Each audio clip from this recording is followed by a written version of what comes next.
ভুলে যাই দিন শেষে আসলে আমাদের কোথায় যেতে হবে। আপনি যদি দেখেন এখানে প্রায় হাজার হাজার কবরস্থান রয়েছে। আমরা আসলে আপনাদেরকে একটু ঘুরে দেখাতে চাই জীবনের করুণ বাস্তবতা। শহর ঘুমিয়ে পড়লেও আজিমপুর কবরস্থান তখনও জেগে আছে। ল্যাম্পপোস্টের কমলা আলোয় আলতোভাবে ভেসে উঠছে সারি সারি কবর। চারিদিকে নিস্তব্ধতা, বাতাস খুব হালকা, যেন শব্দ করতে ভয় পাচ্ছে। সামনে কেবল মাটির উঁচু নিচু ঢেউ, শুয়ে থাকা নাম না জানা কত জীবন। আপনাদেরকে আসলে বাস্তবতা দেখাতে চাই। আপনি দেখুন, পরিবেশটা দেখুন এবং এই কবরস্থানগুলোর দিকে একবার তাকান। এদের কিন্তু প্রিয় মানুষ ছিল, বন্ধু ছিল, কত আত্মীয় স্বজন ছিল।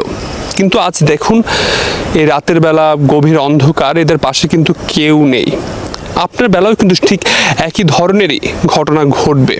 আমরা যদি এই সত্যটা উপলব্ধি করতে পারি, হয়তো আমাদের জীবন অনেকাংশেই বদলে যাবে। রাত গভীর হলে কবরস্থান যেন আরো নিস্তব্ধ হয়ে আসে। ল্যাম্পপোস্টের আলো ক্লান্ত হয়ে নরম হয়ে যায়। পুরো পরিবেশ স্মরণ করিয়ে দেয় সব রাস্তা একদিন এই নীরবতার দিকেই ফিরে আসে।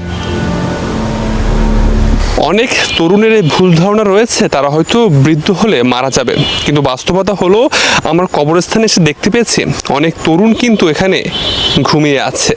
তারা কিন্তু চলে গেছে পৃথিবী ছেড়ে। এবং আপনি দেখেন আমার সামনেই কিন্তু একটি কবর রয়েছে, যেখানে আমাদের মতো তরুণী কিন্তু ঘুমিয়ে আছে চিরনিদ্রায়।